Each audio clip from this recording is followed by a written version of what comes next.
Bienvenidos a Caminantes Camino.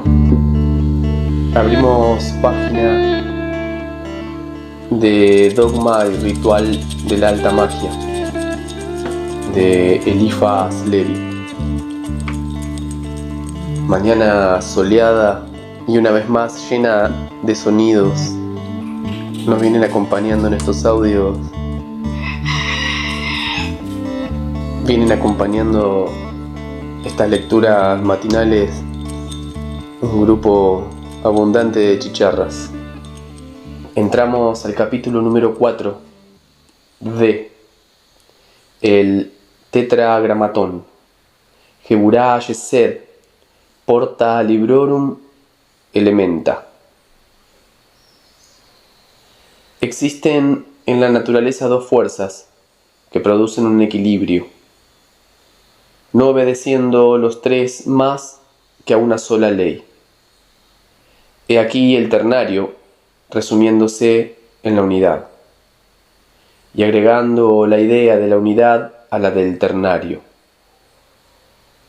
Se llega al cuaternario, primer número cuadrado y perfecto, manantial de todas las combinaciones numéricas y principio de todas las formas. Afirmación, negación, discusión, solución. Tales son las cuatro operaciones filosóficas del espíritu humano. La discusión concilia la negación con la afirmación, haciéndolas necesarias la una a la otra. Por esta causa, el ternario filosófico, al producirse del binario antagónico, se completa por el cuaternario, base cuadrada de toda verdad. En Dios, según el dogma consagrado, hay tres personas, y esas tres personas no son más que un solo Dios. Tres y uno dan la idea de cuatro, porque la unidad es precisa para explicar los tres. Así, en casi todos los idiomas, el nombre de Dios consta de cuatro letras, y en hebreo esas cuatro letras no hacen más que tres, porque hay en él una que se repite dos veces, la que manifiesta el verbo y la creación del verbo. Dos afirmaciones hacen posibles o necesarias dos negaciones correspondientes. El ser está significado, la nada no lo está. La afirmación como verbo produce la afirmación como realización o encarnación del verbo. Y cada una de estas afirmaciones corresponde a la negación de su contraria. También resulta que, según el decir de los cabalistas, el nombre del demonio se compone de letras, vueltas de Dios o del bien. Este mal es el reflejo perdido o el miraje imperfecto de la luz en la sombra. Pero todo lo que existe, sea en bien, sea en mal, sea en luz, sea en la sombra, existe y se revela por el cuaternario. La afirmación de la unidad supone el número 4. Si esta afirmación no ha de girar en la unidad misma, como en un círculo vicioso. Así pues, el ternario, como ya lo hemos observado, se explica por el binario y se resuelve por el cuaternario, que es la unidad cuadrada de los números pares y la base cuadrangular del cubo, unidad de construcción, de solidez y de medida. El tetragramatón cabalístico Yod-Hevá manifiesta a Dios en la humanidad y la humanidad en Dios. Los cuatro puntos cardinales astronómicos son relativamente a nosotros el sí y el no de la luz, el oriente y el occidente, y el sí y el no del calor, el mediodía y el norte. Lo que está en la naturaleza visible revela, como ya hemos dicho, según el dogma único de la Kabbalah, lo que está en el dominio de la naturaleza invisible, o de causas secundarias, todas proporcionales y análogas a las manifestaciones de la causa primaria. También Esta causa primera está siempre revelada por la cruz. La cruz, si era unidad compuesta de dos, que se dividen en otras dos para formar cuatro. La cruz era clave de los misterios de la India y de Egipto, el Tau de los patriarcas, el signo divino de Osiris, el Stauros de los gnósticos, la clave de la bóveda del templo, el símbolo de la masonería oculta. La cruz, ese punto central de la conjunción de los ángulos rectos de dos triángulos infinitos. La cruz, que en el idioma francés parece ser la raíz primitiva y el sustantivo fundamental del verbo creer y del verbo crecer, reuniendo de este modo las ideas de ciencia, de religión y de progreso. El gran agente mágico se revela por cuatro especies de fenómenos y ha sido sometido a los tanteos de las ciencias profanas, bajo cuatro nombres: calórico, luz, electricidad, magnetismo. Se le ha dado también los nombres de tetragramatón, de INRI, de azoe, de éter, de od, de fluido magnético, de alma de la tierra, de serpiente, de Lucifer. El gran agente mágico es la cuarta emanación de la vida, principio, de que el sol es la tercera forma. Ver los iniciados de la escuela de Alejandría y el dogma de Hermes Trismegisto. De manera que el ojo del mundo, como le llamaban los antiguos, es el miraje del reflejo de Dios, así como el alma de la tierra es una mirada permanente del sol, que la tierra concibe y conserva por impregnación. La luna concurre a esa impregnación de la tierra, rechazando hacia ella una imagen solar durante la noche, de modo que Hermes ha tenido razón en decir, hablando del gran agente: el sol es su padre, la luna es su madre. Luego agrega: el viento le ha llevado en su vientre, porque la atmósfera es el recipiente, y como el crisol de los rayos solares, por medio de los cuales se forma esa imagen viviente del sol, que penetra hasta las entrañas de la tierra, la vivifica, la fecunda y determina todo cuanto depende en su superficie, por sus efluvios y sus corrientes continuas, análogas a las del mismo sol.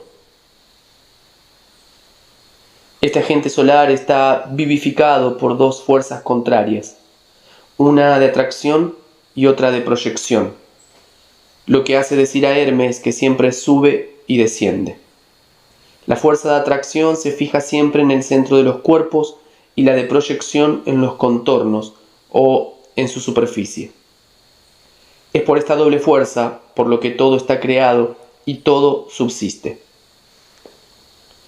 Su movimiento es un enrollamiento y un desenrollamiento sucesivos e indefinidos, o más bien simultáneos y perpetuos, por espirales de movimiento contrarios que no se encuentran nunca. Este es el mismo movimiento que el del Sol, que atrae y rechaza al mismo tiempo a todos los demás astros de su sistema.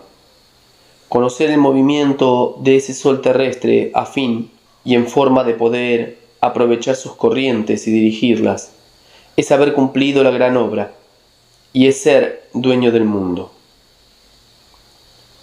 Armado con semejante fuerza, os podéis hacer adorar. La ignorante muchedumbre os creerá un Dios. El secreto absoluto de esta dirección ha sido poseído por algunos hombres y puede todavía encontrarse. Es el gran arcano mágico. Depende de un axioma incomunicable y de un instrumento, que es el gran atanor de los herméticos del más elevado grado. El axioma incomunicable está encerrado cabalísticamente en las cuatro letras del tetragramatón, dispuesto de este modo. En las letras de las palabras Azot e Inri, escritas cabalísticamente, y en el monograma de Cristo, tal y como estaba bordado sobre el lábaro, y que el cabalista apóstol interpreta por la palabra rota, de la que los adeptos han formado el tarot o tarot, repitiendo después la primera letra para indicar el círculo y dar a comprender que la palabra está invertida.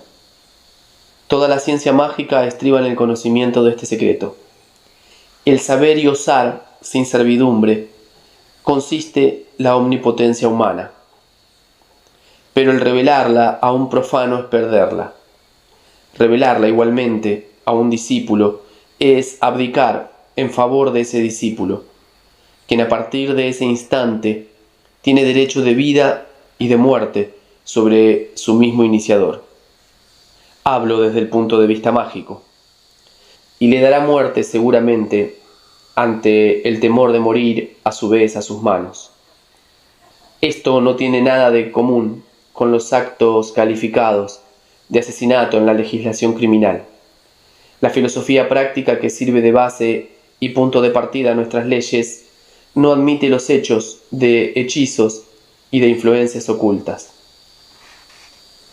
Penetramos aquí en las más extrañas revelaciones y esperamos ser objeto de todas las incredulidades y de no pocos encogimientos de hombros por parte del fanatismo incrédulo, porque la religión volteriana tiene también sus fanáticos y no agrada a las grandes sombras que deben vagar ahora de un modo lastimero en las cuevas del panteón, en tanto que el catolicismo, fuerte en sus prácticas y engreído con su prestigio, canta el oficio de difuntos sobre sus cabezas.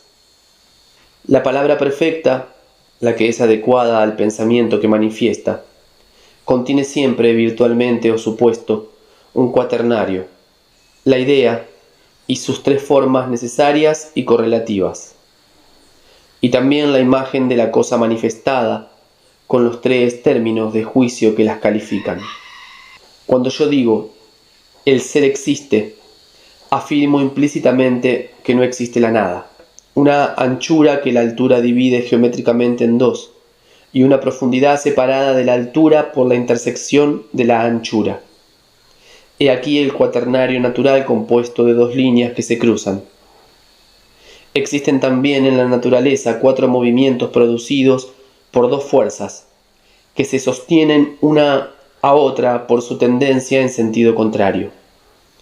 Ahora bien, la ley que rige a los cuerpos es análoga y proporcionada a la que gobierna a los espíritus, y esta es la manifestación también del secreto de Dios, es decir, del misterio de la creación. Suponed un reloj con dos resortes paralelos, con un engranaje que los haga mover y maniobrar en sentido contrario, de manera que al detenerse el uno apriete al otro. El reloj así construido se dará cuerda por sí mismo, y habréis hallado precisión, y habréis hallado el movimiento continuo. Este engranaje debe abarcar dos fines y ser de una gran precisión. Es algo inhallable, no lo creemos. Pero cuando algún hombre los haya descubierto, ese hombre podrá comprender por analogía todos los secretos de la naturaleza. El progreso en razón directa con la resistencia. El movimiento absoluto de la vida es también el resultado continuo de dos tendencias contrarias, que no se encuentran jamás en oposición.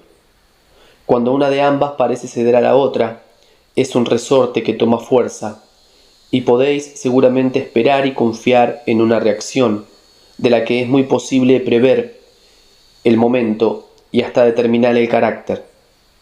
Así es como en la época de mayor fervor del cristianismo, el reinado del anticristo fue conocido y predicho. Pero el anticristo preparará y determinará el nuevo acontecimiento y el triunfo definitivo del hombre Dios.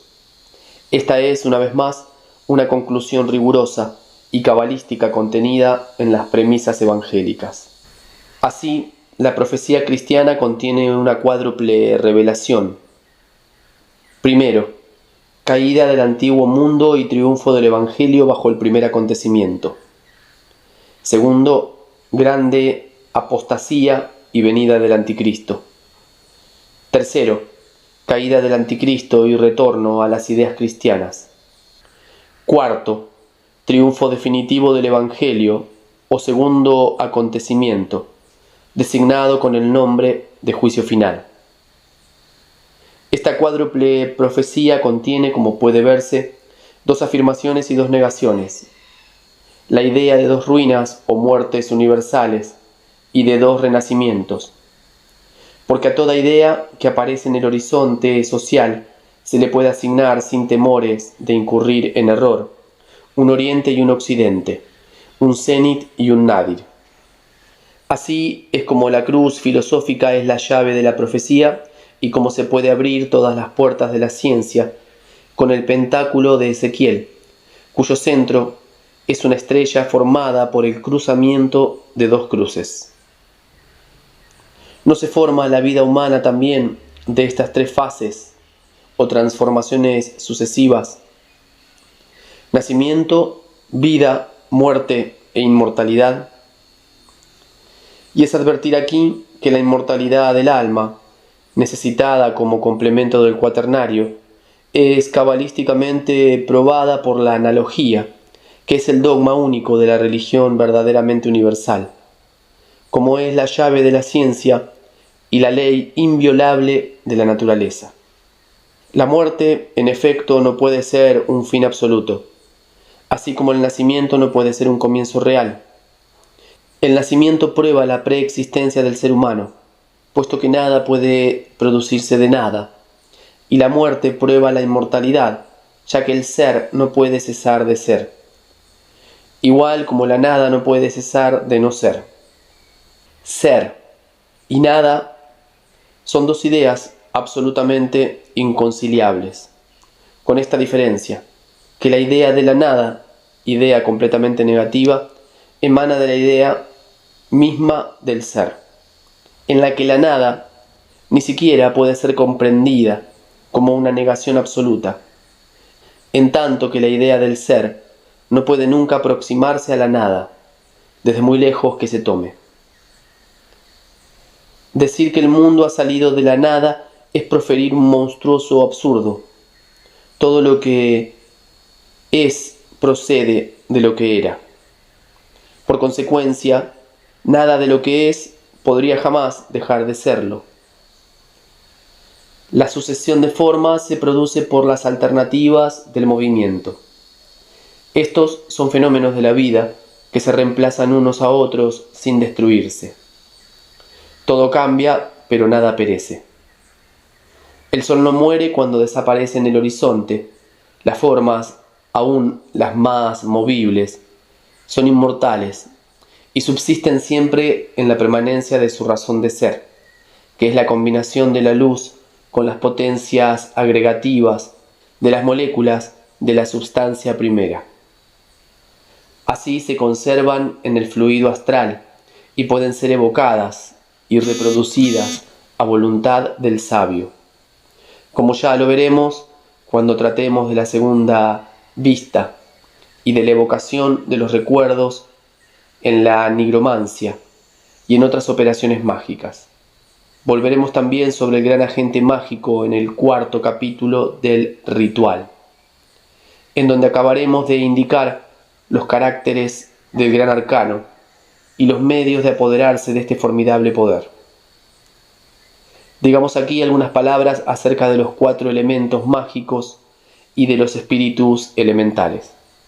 Los elementos mágicos son, en alquimia, la sal, el mercurio, el azufre y el ázoe. En cábala, el macroprosopo, el microposopo y las dos madres. En jeroglíficos, el hombre, el águila, el león y el toro. En física antigua, según los términos y las ideas vulgares, el aire, el agua, la tierra y el fuego. En ciencia mágica sabido es que el agua no es el agua común, que el fuego no es sencillamente el fuego que arde, etc. Estas expresiones ocultan un sentido más elevado.